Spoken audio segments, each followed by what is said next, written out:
Let's first talk about relationships. Most of the time, you'll notice a drop in communication after both of you have had sex once or twice. But before the sex, there was excitement.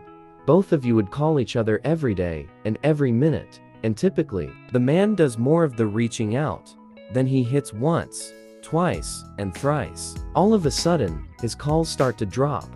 You'll call him, and he'll give flimsy excuses as to why he hasn't been calling like before. You, the lady, will begin to feel used. Scratch that. You're only going through the PNC phase, and if you don't recognize it on time, it will be permanent. Men are very cheap to attract, but their commitment is expensive. So when you notice this in your relationship, it's not a time for you to start getting upset and nagging. The man has done the chase. He has slept with you. It's now time for you to do the chasing. He wants to know how much you need him. He wants to see you as different from the others. He needs you to prove to him what else you can offer other than sex.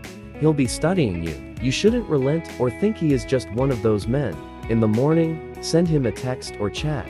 Even if he doesn't reply you immediately, don't get upset. At weekends, just call him, ask him what he would like to eat so that you can prepare it for him or come cook for him at home. When you get to his house, ask him how his week went. Don't bring up the issue of drop in communication. Tidy up his house for him. Don't snoop on his phones either. Just act normal. The more you're intentional about these, the more you're buying his commitment, until one day, he'll realize that you're different.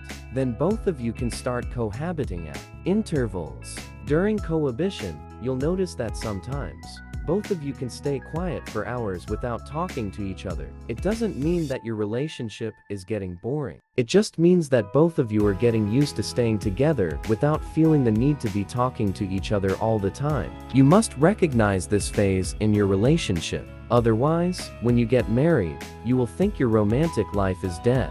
And then before you know it, you start to seek for excitement outside. This is what some of you call, finish.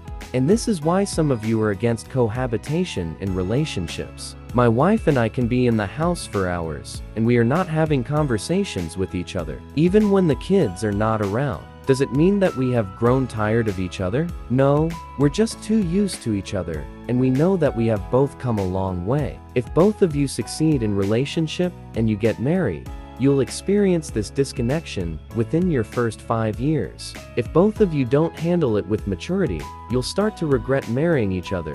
But cohabitation before marriage would have prepared you for it better. Relationship is difficult to sustain. So is marriage. If you allow the fact that your boyfriend has reduced how both of you used to communicate before sex, make you think that he's not the one, you'll pile up unnecessary body counts. Even the man that wooed you solely for sex can still be your husband, because that is mostly the first thing in the man's mind. It's how you behave after the sex that may get him hooked to you. Think smart, act smart, and win the prize.